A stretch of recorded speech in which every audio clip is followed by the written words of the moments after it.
Mistress forced the pregnant wife to leave Millionaire. 7 years later, the wife returns aggressively.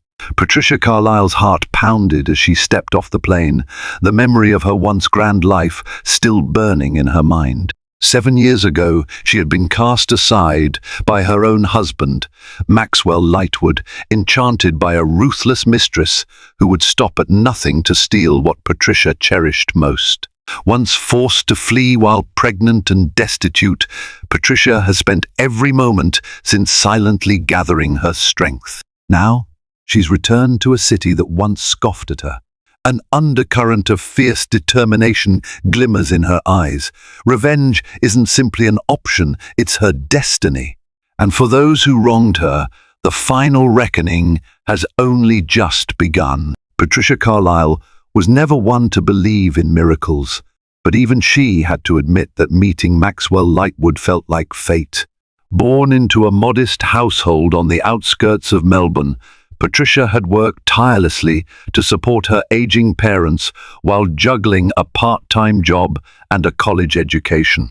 She dreamed of traveling the world someday, of forging her own destiny beyond the constraints of her simple upbringing. Her life took an unexpected turn one sweltering summer evening. She attended a charity gala at the Mandarin Oriental Hotel in Singapore, having received a scholarship invitation to share her academic research on supporting underprivileged women in Southeast Asia. The event was an elite affair, gilded decor, glittering chandeliers, and an abundance of finely dressed guests who glided across the marble floors as though they owned the entire universe. Patricia, in her second-hand gown, felt out of place, but she reminded herself that this was a chance to raise awareness for a cause close to her heart. She stood by the refreshment table, silently rehearsing her speech, when Maxwell Lightwood swept onto the scene. She remembered that moment vividly, as though it had been seared into her brain. He was tall, with broad shoulders and an air of serene confidence that seemed to part the crowd effortlessly. He was smiling at someone's joke, but the moment his gaze landed on Patricia, it was like the room became a tunnel. She was the only person left in his line of vision. "Hi," he said, approaching her with a slight tilt of his head. "I'm Maxwell. Is this your first time at one of these events?" Nodding, Patricia felt her cheeks flush. "Yes, I'm here as a scholarship recipient. I'm supposed to talk about my community initiatives."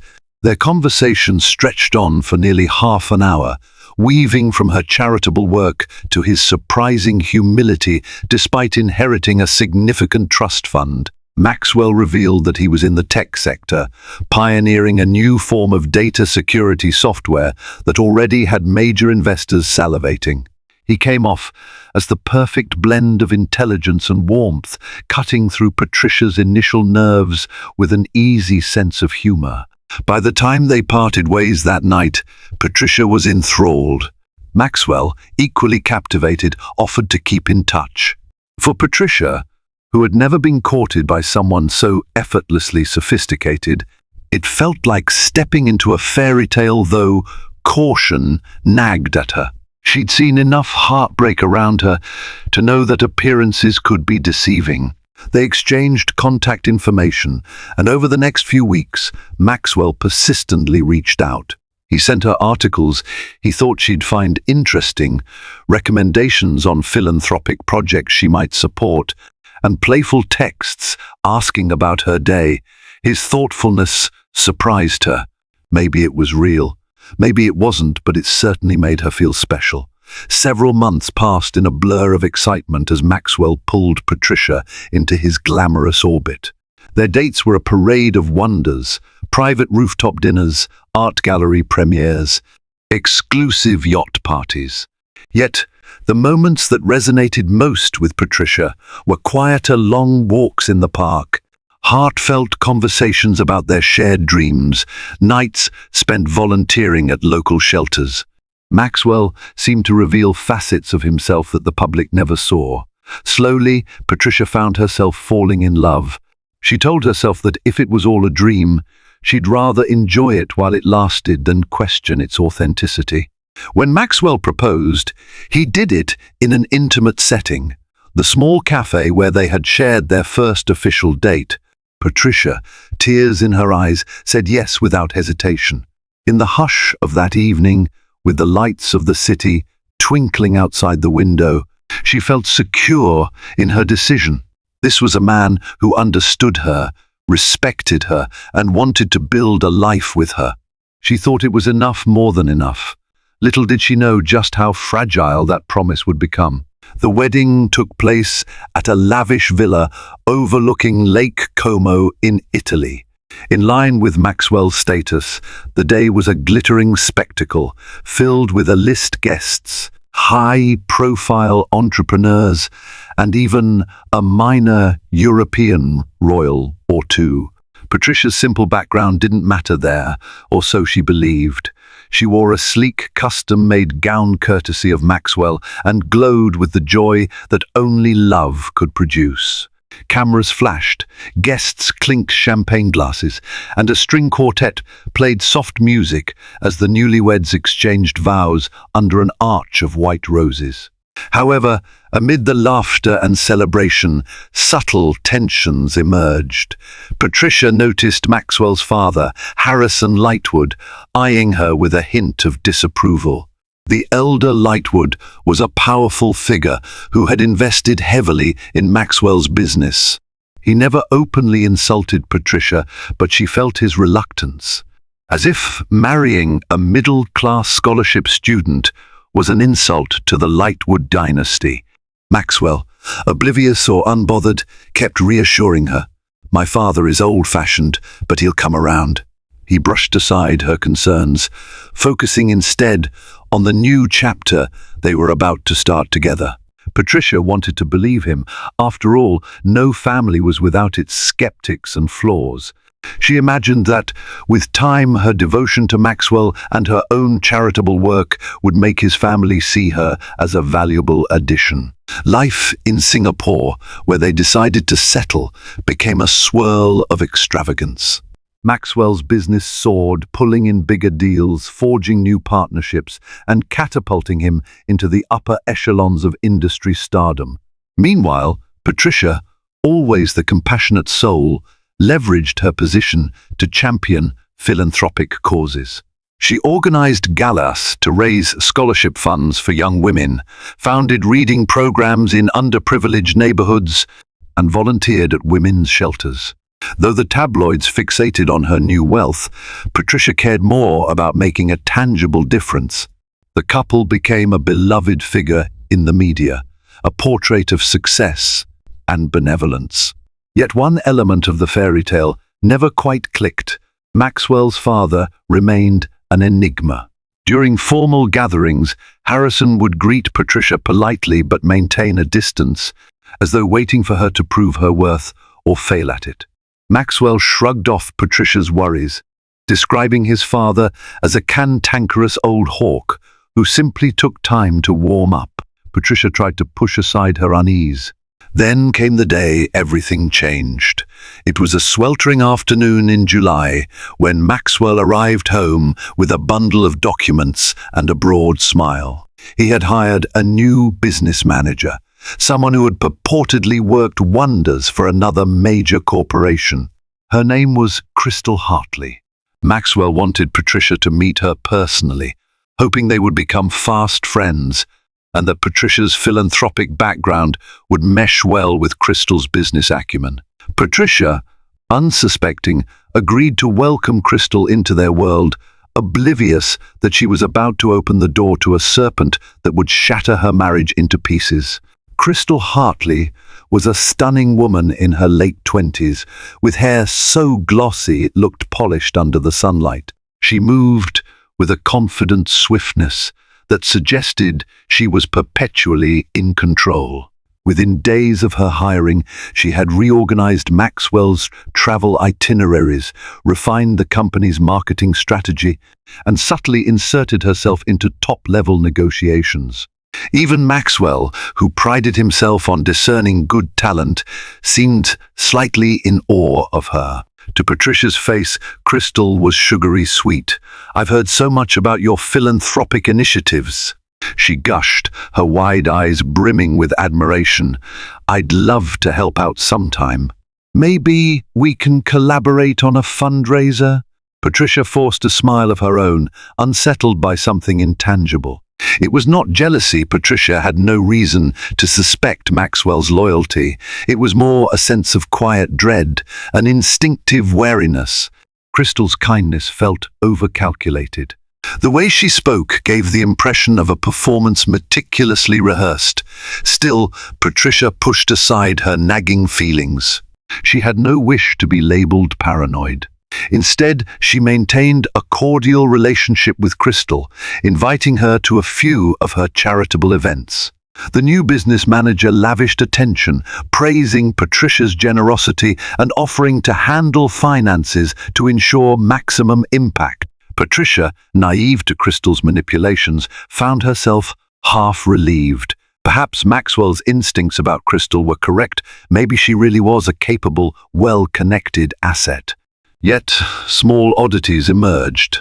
Maxwell began returning home later than usual. At first, it was attributed to a rash of emergency meetings to finalize deals with overseas investors.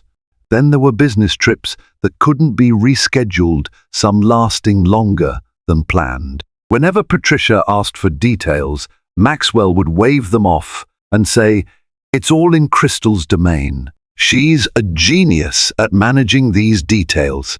Patricia tried to remain supportive. She, too, had charity galas to oversee. She convinced herself that Maxwell needed her trust, not her suspicion. However, her doubts crystallized one night when she found a lipstick stain on Maxwell's shirt collar, certainly not her shade. She sat up in their bed, turning the collar over in trembling hands. Maxwell, half asleep, mumbled an incoherent apology about someone at a meeting hugging him. Patricia felt a chill seep into her bones. Deep down, she feared the worst but was terrified of confrontation. As more weeks passed, Patricia observed a peculiar shift in her social circles. Some of her acquaintances, particularly those in Maxwell's immediate business sphere, grew more distant. At gatherings, a few of them would exchange covert glances as soon as Patricia approached. Whenever Crystal was around, she made sure to loop herself in Maxwell's conversation, physically placing herself between him and Patricia. The subtle microaggressions multiplied. Patricia, once cheerful and outgoing, found herself retreating into silence, daunted by the swirling rumors and the sense that something was being orchestrated behind her back. One day, after returning from a charity drive, she spotted Maxwell and Crystal standing intimately close in the foyer of their home. They stepped apart the moment she entered. Maxwell fumbled with an explanation about verifying some documents. Crystal smiled as though nothing were amiss. That smile seared a dreadful certainty into Patricia's heart. Crystal wasn't just a business manager. She was a threat, a predator lying in wait.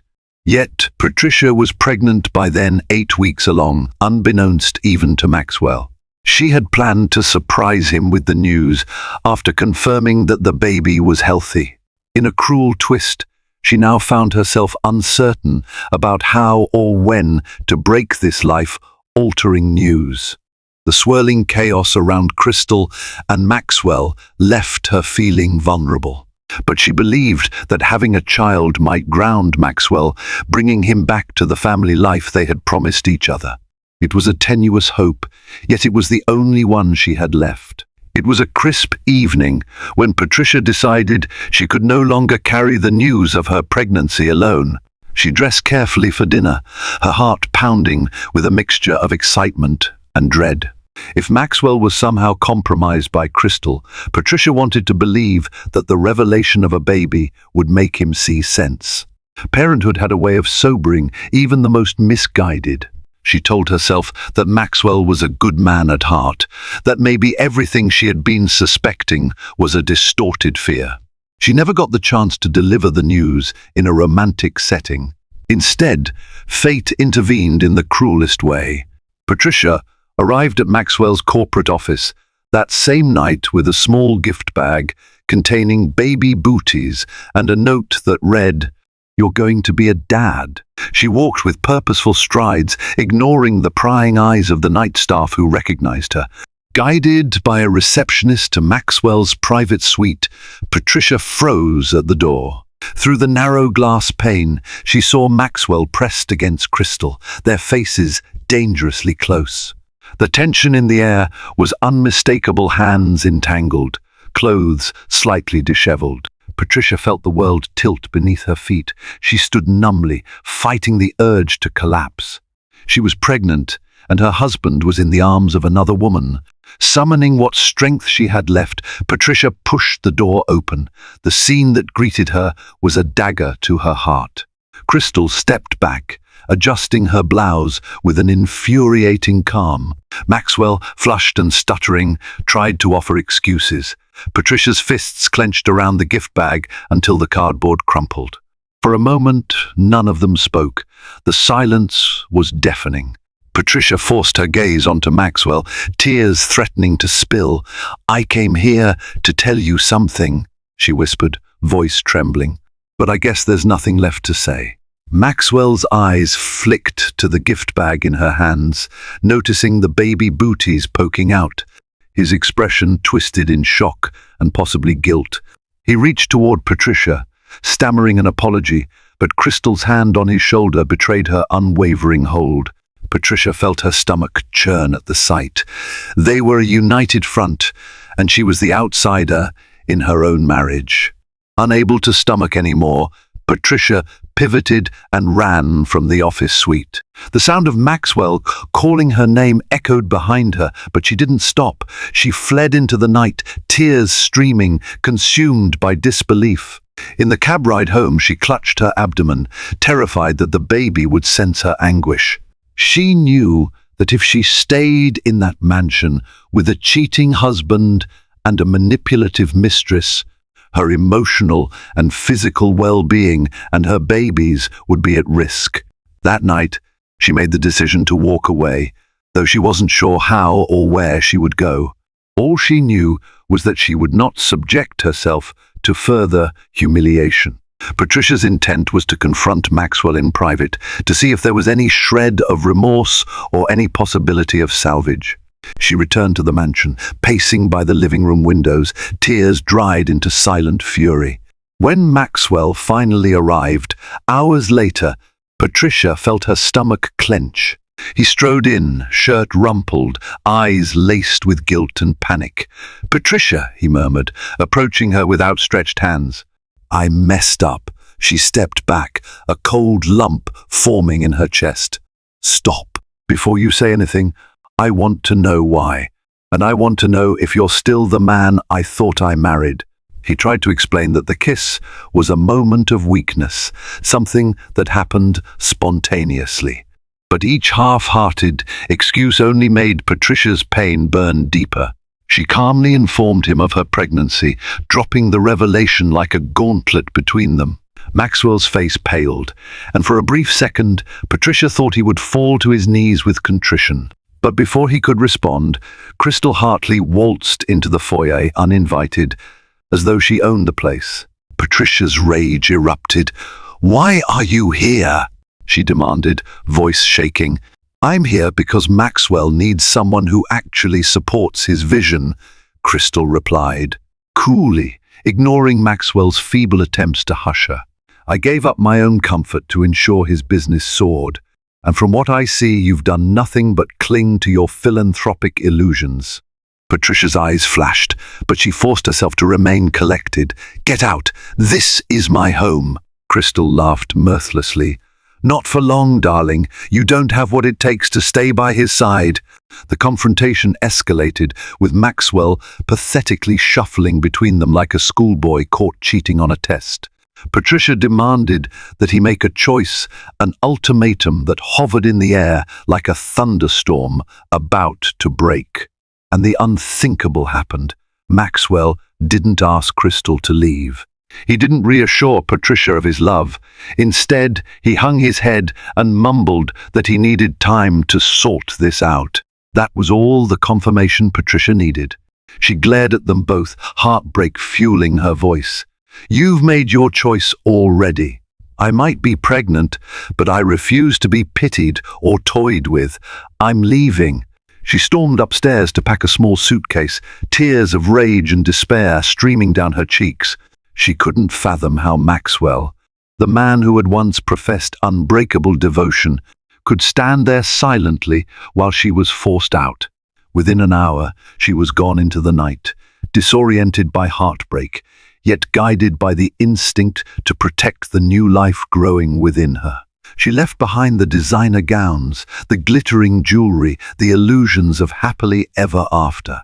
All that mattered now was her unborn baby.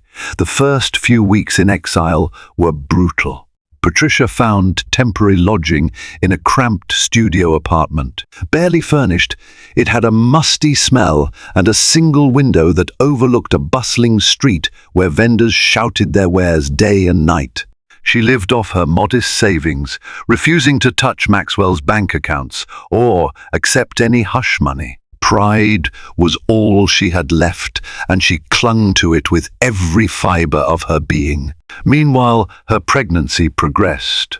Morning sickness struck with a vengeance, compounding her emotional turmoil. But even more challenging was the tidal wave of rumors that began circulating. Gossip magazines picked up on the scandal, printing headlines like "Pregnant Wife Flees Tech Mogul Mystery Mistress Takes Her Place." Former acquaintances, especially those loyal to Maxwell or enchanted by his wealth, began to treat Patricia like a social pariah. While a few old friends reached out in solidarity, many were too frightened to oppose the powerful Lightwood name, which Crystal was deftly wielding like a sledgehammer. Despite her isolation, Patricia discovered a new wellspring of determination. She found a job as an administrative assistant at a small financial firm, using her college background and her philanthropic organizing skills to keep the job afloat. She learned how to track budgets, coordinate events, and handle marketing tasks. Slowly but surely, the old confidence began to reawaken. She wasn't just a victim, she was a survivor. Several times, she considered returning to Maxwell for the sake of her unborn child. But each time, the memory of his silent complicity and the sight of Crystal smirking in their foyer steeled her resolve to remain independent. She wanted no part of the deception, no part of the wealth that felt tainted by betrayal. Around her third month of pregnancy, Patricia decided to channel her heartbreak into a new project. She had always dreamed of launching a small business that combined her philanthropic ideals with sustainable products. With what little money she had saved and the moral support of her one close friend, Lillian, she set up an online store selling eco-friendly baby items. It started small, mostly curated products from local artisans. Patricia named it Elijah and Eden, though she kept her reasons for the name private at the time. She felt a strong pull toward the name Elijah, as if it were a sign for her future son. The store gained modest traction.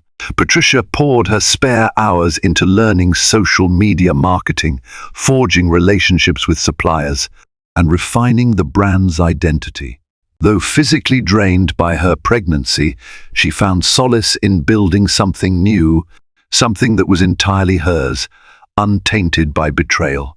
At every prenatal appointment, Patricia marveled at the life growing inside her. She would gently place a hand on her belly and promise her baby that she would protect him at all costs. That vow, more than anything else, galvanized her. She refused to let Maxwell's betrayal rob her of her capacity to love and nurture.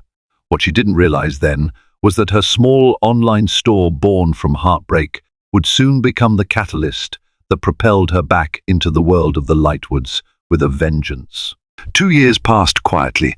Patricia gave birth to a healthy baby boy named Elijah. From the moment she held him, her heart overflowed with a sense of purpose unlike anything she had felt before.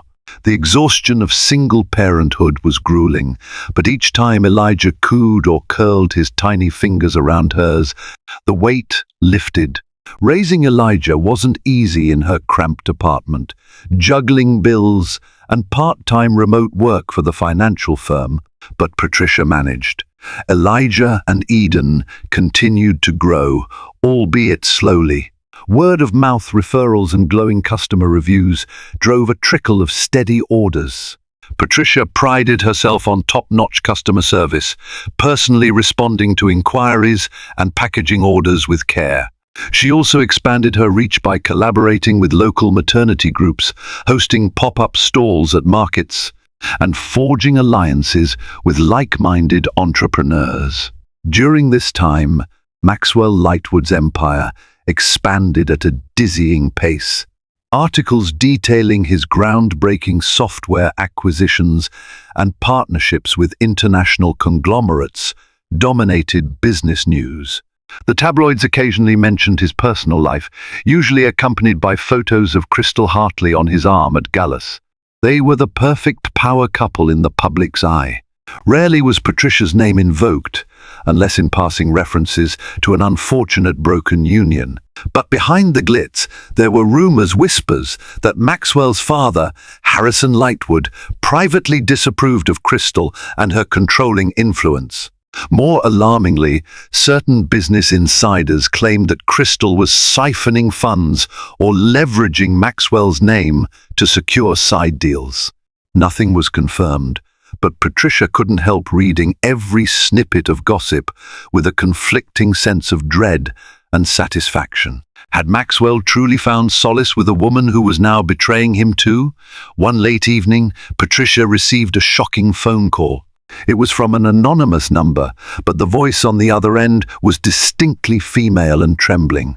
I have information," the caller stammered. "Crystal Hartley is digging into your past.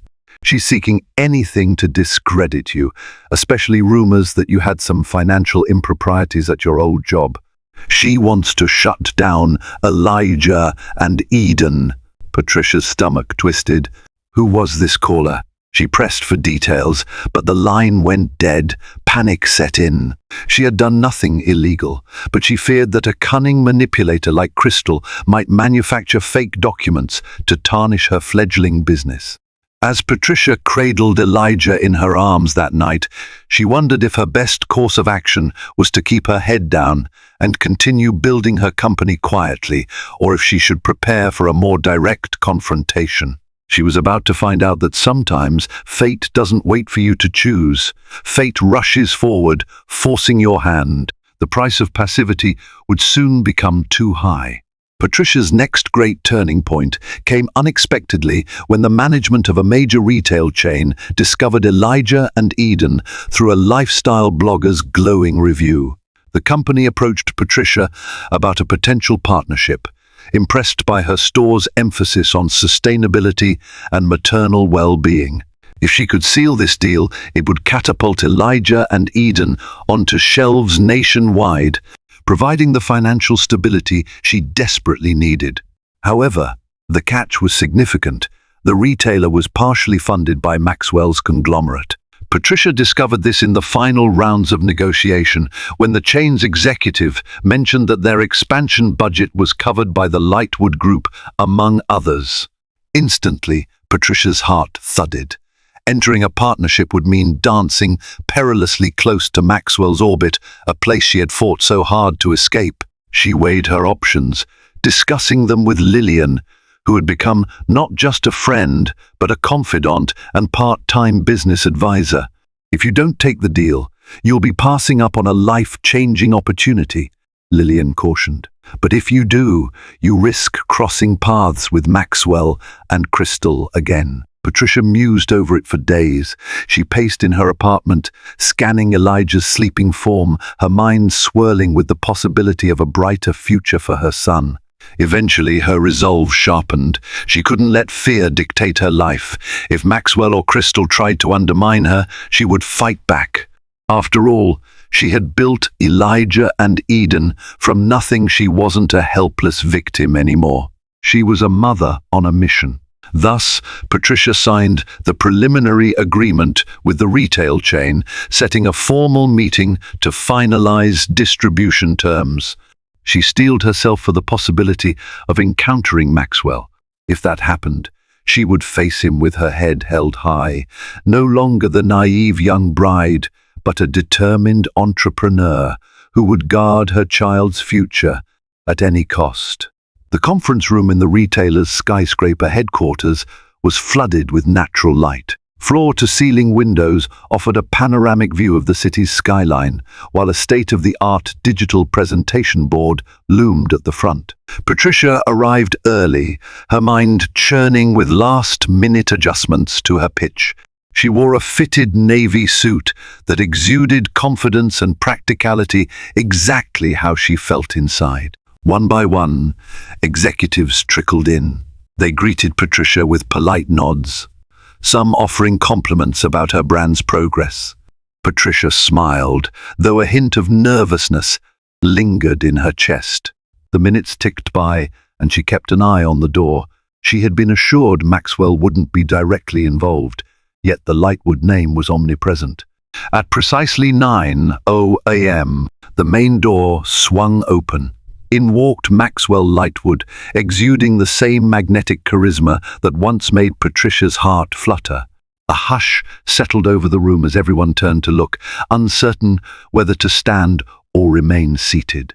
Maxwell paused, scanning the faces. The moment his gaze locked onto Patricia, time seemed to slow. "Patricia," he said quietly, as though trying to keep his composure. She noticed his jaw clench, and she could almost sense the swirl of regret in his eyes. The sight of him standing there older, perhaps a bit warier, sent a flood of memories crashing back.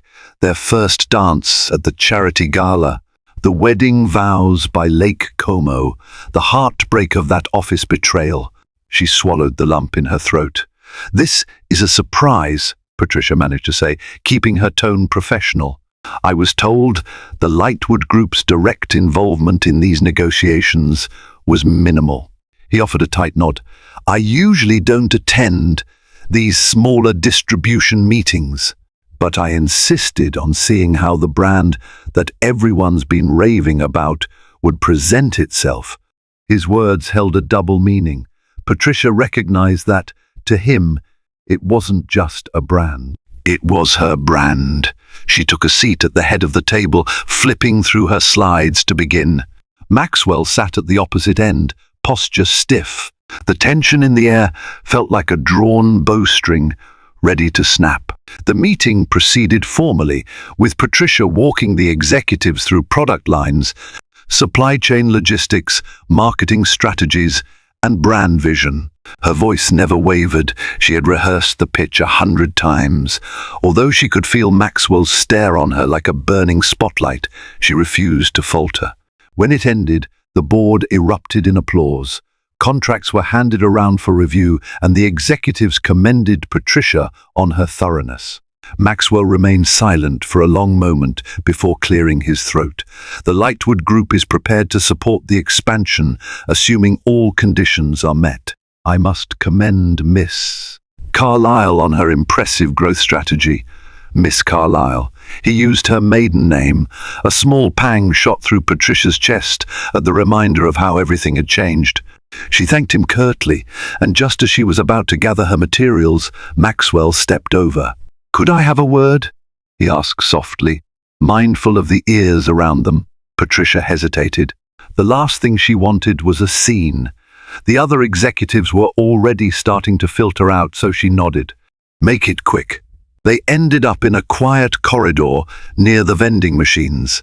An awkward, suffocating silence thickened between them. Maxwell was the first to speak. "I heard rumors about you, about the child. She cut him off, voice edged with steel. "His name is Elijah.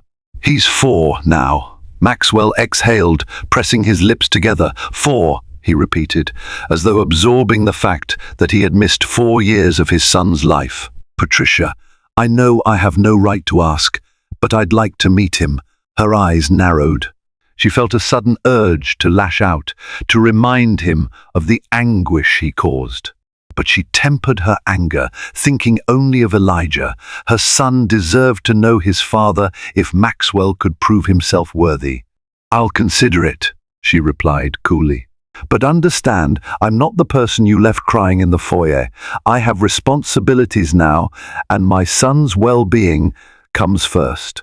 The flicker of sorrow in Maxwell's gaze was undeniable. "I know," he said quietly, "and I know I can't expect your forgiveness." Patricia offered no reply. She picked up her briefcase and turned to leave. As the elevator doors slid closed behind her, she felt a cascade of conflicting emotions swirl in her stomach. She had survived unimaginable heartbreak and built a new life. Was Maxwell truly remorseful? Or was this yet another ploy orchestrated by Crystal? Patricia vowed to keep her guard up. She had lost once, and she would not lose again. The successful meeting with the retailer gave Elijah and Eden a significant boost. Patricia was soon swamped with production orders, marketing deadlines, and brand collaboration invites. Sales soared, and her modest warehouse space bustled with new hires. She poured all her energy into the company, determined to prove she deserved this opportunity. Late nights became the norm, and on some evenings, Elijah would curl up in the office's small play area while she oversaw inventory updates. Yet, the closer she danced with the Lightwood group, the more she sensed a shadow creeping into her life, one that spelled trouble. The final contracts with the retailer were pending Maxwell's signature, and the process dragged out weeks longer than expected. Repeated delays and vague explanations hinted at sabotage. Patricia's suspicions crystallized the moment she received an unmarked envelope at her office. Inside was a single sheet of paper containing a grainy photo of her hugging an old male friend. Beneath it was typed, "End your contract pursuit or I will expose your secrets." There were no specifics, but Patricia's gut churned. She recognized the friend in the photo. It was an ex-colleague from her financial firm job, a harmless lunch meeting from years ago. Whoever sent this was either incompetent or desperate, but the threat was real enough. She had no secrets to speak of, but to the gullible public, a twisted narrative could be conjured. She knew exactly who was behind it, Crystal Hartley. Patricia's hand shook as she read the note. She tore it up and tossed it into the shredder. "Bring it on," she muttered under her breath. She refused to let a petty blackmailer derail her success. Instead, she doubled down, meeting with lawyers to safeguard her brand, consulting PR experts to handle any smear campaigns. If Crystal wanted a fight, Patricia was finally ready to give one. To her shock, Maxwell reached out around the same time, requesting a discreet meeting. Against her better judgment, she agreed, provided it was in a public place. They met at a cozy cafe near Patricia's office. Maxwell arrived, looking far more haggard than the polished billionaire she remembered. Dark circles rimmed his eyes, and he walked with a subdued posture. "Patricia," he began, voice subdued, "I didn't know about any blackmail attempts. I've heard rumors that Crystal's been using some questionable PR tactics, but she keeps me in the dark. I'm trying to rectify the situation." She studied him, wondering if this was another performance. "Rectify it? You're the CEO of Lightwood Group. You could remove her from power if you wanted." His lips tightened. "It's not that simple. She holds shares, has alliances on the board, and my father's health is failing. There's a lot at stake." Patricia felt a flash of sympathy. She recalled how controlling Crystal could be, weaving herself into every facet of Maxwell's business. But she hardened her resolve. "Your personal drama is no concern of mine. All I ask is that you keep your people out of my path. I won't back down." He nodded, sadness flickering in his eyes. "Understood. And about Elijah, I still want to meet him. Officially, I'd like to be in his life." Patricia stiffened, protective instincts flaring. "My son isn't a pawn for you to use whenever you feel guilty. Show me you're trustworthy first. Prove it by reining in Crystal and finalizing the retailer deal, then we can discuss parental rights. With that, she stood and left the cafe. Maxwell remained seated, staring into his cup of coffee as though it held the answers to a labyrinth of regrets. Crystal Hartley was not one to let go easily. Once she learned of Maxwell's repeated attempts to connect with Patricia and their son, she threw herself into damage control mode. Her cunning mind ticked like a clock, churning out new ways to tighten her grip on Maxwell and the Lightwood Empire. First, she orchestrated a wave of rumors that Patricia was using Elijah to extort money. Strategic leaks to sensational tabloids painted Patricia as a cunning social climber who had abandoned Maxwell only to reappear when his net worth soared. These salacious stories found an eager audience among gossip columns, though none offered concrete evidence. Patricia combated these fabrications with measured statements through her newly hired PR consultant. She refused to stoop to Crystal's level, instead highlighting her brand's transparency and philanthropic roots. Public opinion gradually tilted in Patricia's favor, as many saw her philanthropic track record and recognized the rumors as baseless. Crystal's plan backfired. The tabloids pivoted to question Crystal's motives, and more journalists started digging into her background. While this public relations skirmish took place, Maxwell discovered evidence of Crystal's financial improprieties. He confronted her in a private meeting, brandishing documents that hinted she had embezzled funds to invest in a sketchy offshore venture. She denied everything, but her eyes darted nervously, and Maxwell knew he had cornered her. "You lied to me, manipulated my wife, and now you're stealing from the company," Maxwell hissed, voice low. "I've tolerated you for too long."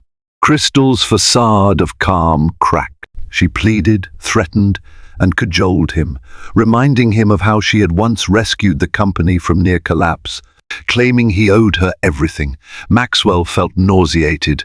Even if he had harbored lingering affection or guilt-laden loyalty for Crystal, it evaporated in that moment. "I'm done," Maxwell declared. "We're done." He would proceed to gather definitive proof of Crystal's corruption before presenting it to the Lightwood Group's board. But ironically, he underestimated her ruthlessness. Crystal still had powerful contacts and an arsenal of secrets, not least of which included knowledge of Maxwell's father's precarious health and a few of Maxwell's own questionable financial moves during the early days of his empire. If she was going down, she intended to bring Maxwell with her. Patricia, blissfully unaware of the brewing storm, focused her energy on finalizing the retailer deal and managing the rapid expansion of Elijah and Eden. She hired a small team, including a marketing manager, a customer service representative, and an operations lead to handle bulk orders. Elijah often toddled around the office, delighting staff with his bright laughter and endless curiosity. In fleeting moments, Patricia allowed herself to feel proud. She had built a safe life for herself and her son, away from the toxic environment that once crushed her spirit. However, she couldn't ignore the subtle sense of being watched. On several occasions, she spotted unfamiliar faces lingering near her office building, or a car idling across the street from her home for hours. She filed a police report, but with no overt threats, the authorities couldn't do much. Patricia remained vigilant, even considering hiring a private security firm. But funds were tight, and every penny she earned went back into her business and Elijah's future.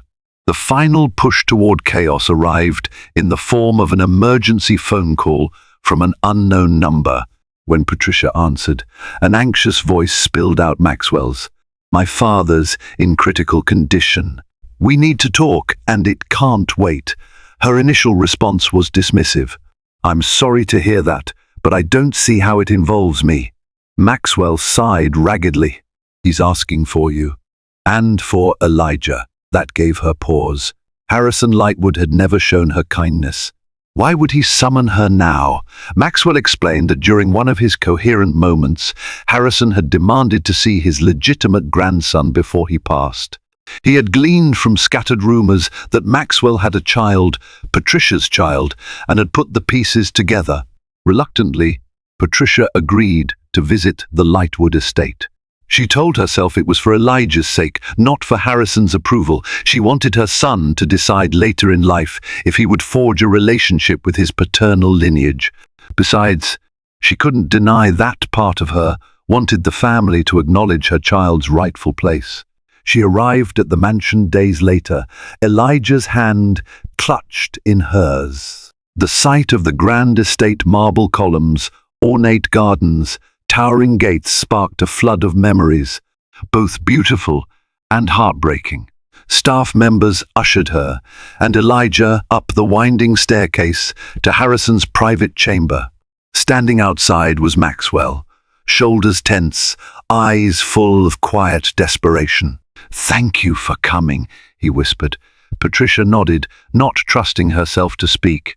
Together, they entered the room where a frail Harrison lay, a web of tubes and monitoring devices attached to his body. His gaze flicked to Elijah, and something akin to relief softened his stern features. "Come closer, child," the old man croaked. Patricia gently led Elijah forward. The boy, oblivious to the tension, offered a shy smile. Harrison raised a trembling hand, placing it atop Elijah's curls. Tears glistened in his eyes, though his voice remained coarse. "Lightwood blood runs strong," he murmured. Then he looked at Patricia, pain and regret flickering in his gaze. "I owe you an apology for everything." Patricia couldn't help feeling a twist of pity. She had yearned for acceptance once. Now, seeing the powerful patriarch brought so low, she realized how the illusions of grandeur could crumble like dust. She nodded gently, acknowledging his words, but she was too overwhelmed to speak. Elijah, sensing the solemnity of the moment, pressed his little hand into Harrison's. The old man's eyes fell shut, and he seemed to relax. Patricia had the distinct sense that for all his rigid pride, Harrison felt he could depart in peace, knowing his grandson existed.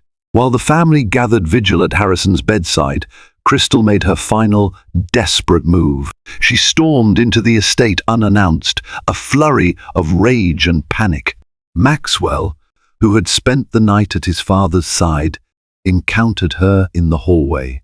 "You're trespassing," he snapped, voice low to avoid disturbing Harrison. "Get out." Crystal's hair was disheveled, her mascara smeared from tears or lack of sleep. She brandished a tablet displaying certain financial documents, ones that implicated Maxwell in questionable overseas transactions. He recognized them instantly. They predated Crystal's involvement in the company, but they were indeed borderline illicit strategic moves he'd once made to secure vital funding. "Don't you see? You need me," Crystal hissed. "I can bury this evidence or let it come to light. If you cut me off, I'll expose you to the board, to the authorities, to everyone." Maxwell's face paled. For a moment, he felt the cold grip of fear. But then he noticed Patricia standing nearby, Elijah at her side. The boy was peering curiously at the spectacle. Something in Maxwell hardened. He refused to cower any longer in front of the mother of his child. "Enough," Maxwell said. "If you want to expose me, do it. But you'll go down too for the embezzling and blackmail. We both know that." He stepped closer. "I've already secured the real evidence against you, Crystal. You can't manipulate me anymore." Crystal's lips twisted in a venomous snarl. "You fool," she spat. She turned to Patricia, seething with years of pent-up hatred. "And you think you've won because you had his child? You'll only ever be a charity case who lucked out. All of this wealth, this status, none of it was rightfully yours." Patricia stood her ground, though her heart pounded furiously. "I never wanted your version of wealth," she replied in a calm but firm voice. I built my own. The staff, alerted by the commotion, started to gather. Crystal realized the entire household was witnessing her meltdown. She let out a shriek of frustration, flinging the tablet to the floor. Without another word, she spun around and stormed out, leaving behind a trail of stunned silence. Maxwell stood there, chest heaving, unsure whether to collapse from relief or chase after her to ensure she caused no further damage. Patricia quietly led Elijah away, not wanting him exposed to more chaos. In a distant corridor, she leaned against the wall and exhaled heavily. Despite her best efforts to remain composed, her hands shook. She realized that, in a way, this was the confrontation she had dreaded and anticipated all at once. Crystal was unmasked. Maxwell had chosen a side, and the illusions that once suffocated Patricia were shattered for good. In the days that followed, Harrison Lightwood slipped in and out of consciousness. Maxwell worked tirelessly to ensure the board of the Lightwood Group was prepared for a transition. He also made moves to strip Crystal of her positions, finalizing an internal investigation that revealed her embezzlement. Once the evidence was compiled, Maxwell turned it over to the authorities, effectively shutting her out of the corporate world. A wave of lawsuits followed, culminating in Crystal's dramatic fall from grace. Patricia, meanwhile, maintained her distance, refusing to be drawn into the corporate infighting. Her priority was Elijah. She returned to her daily life running Elijah and Eden, caring for her son and occasionally checking in to see how Maxwell's father was faring. The old man passed away a week later, leaving behind a complicated legacy. His will recognized Elijah as a legitimate Lightwood heir.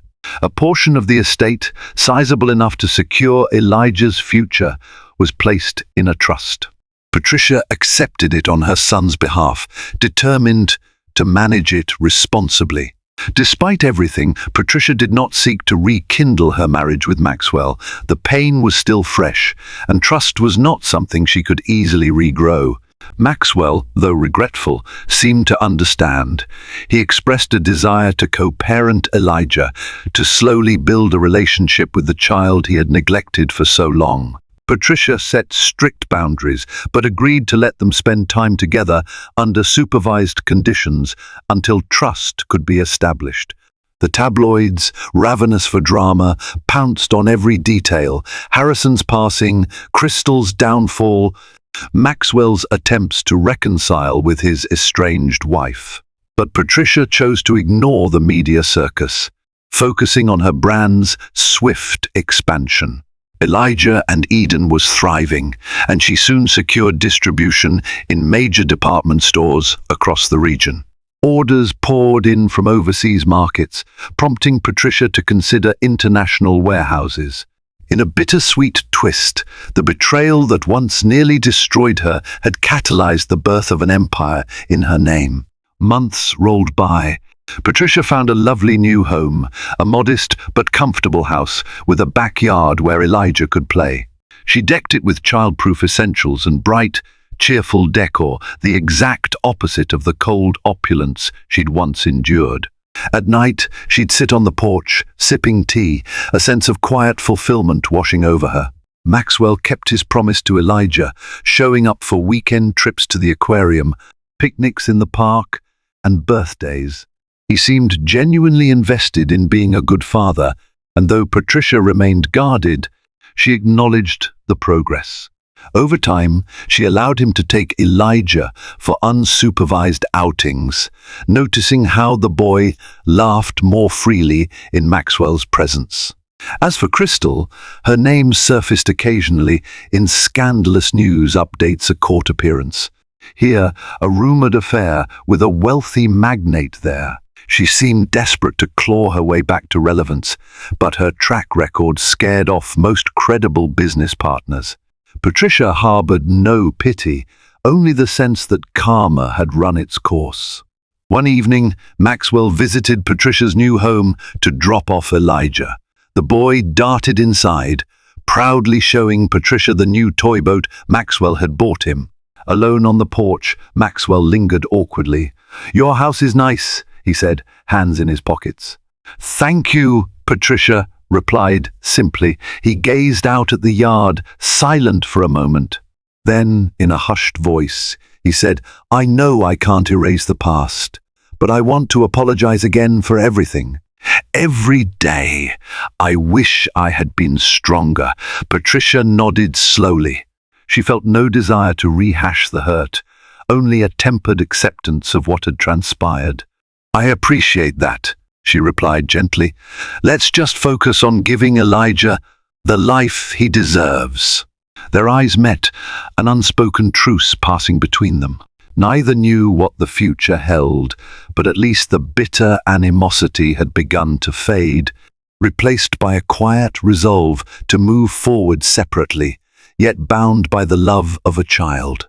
Life settled into a steady rhythm for Patricia, but the final note of her revenge arrived unexpectedly.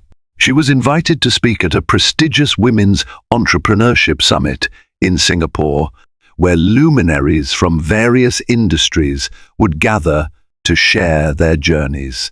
Patricia accepted, hoping her story of overcoming betrayal to build a successful brand might inspire others. Standing on stage in front of hundreds of attendees, she recounted her rise from heartbreak to empowerment, omitting specific names, yet making the moral of her journey crystal clear: never let adversity define you. Always find a way to forge your own path. Her passion and authenticity resonated with the audience, prompting a standing ovation. After her talk, she encountered a group of aspiring female entrepreneurs. One of them, eyes shining with tears, mentioned that she had recently escaped an abusive relationship and found hope in Patricia's resilience. Patricia embraced the woman, reminding herself that her story served a greater purpose than mere revenge. It was a beacon of possibility for those still lost in dark times. Amid the crowd's bustle, she spotted Crystal lurking at the periphery, her once flawless attire replaced by a more subdued, almost desperate look. Their eyes briefly met. In that silent moment, Patricia sensed that Crystal was hearing the ovation, the success, the empowerment, and realizing she had utterly failed to break Patricia.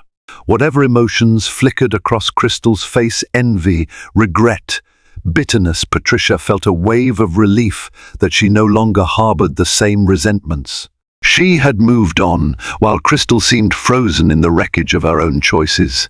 One final swirl of drama ended with the official court settlement. Crystal was found guilty of multiple counts of fraud and faced substantial fines.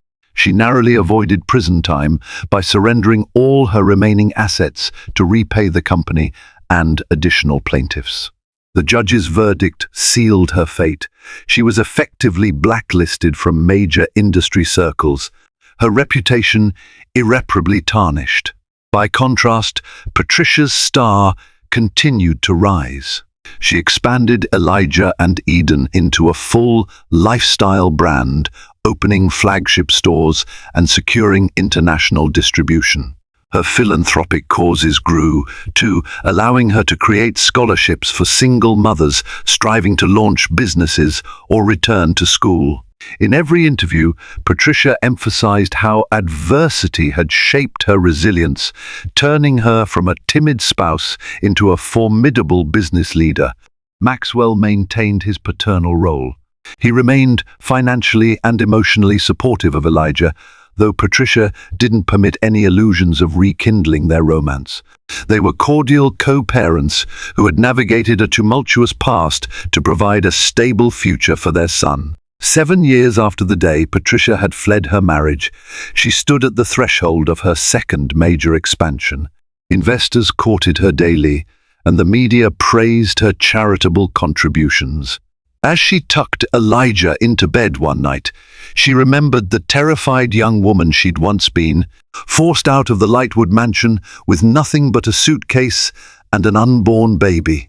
How far she'd come since then, and how sweet the taste of true independence, built not on borrowed fortunes, but on her own grit and unwavering love for her child. Strength isn't forged in comfort, it's shaped in the crucible of betrayal and loss.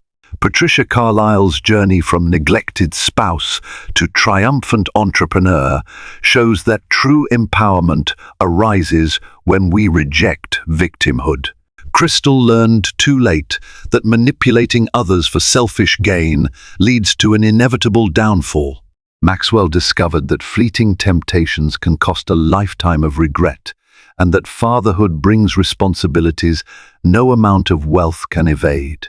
If you found Patricia's battle for dignity and justice compelling, please support this channel. Every like, share, and subscription helps us bring you more tales of resilience, drama, and triumph. Spread this story to friends who might find hope in Patricia's unwavering determination. By staying engaged, we keep important conversations alive about trust, empowerment, and the reality that no betrayal, however devastating, can suppress a spirit that refuses to yield. Together, let's champion stories that inspire us to seek victory over every adversity.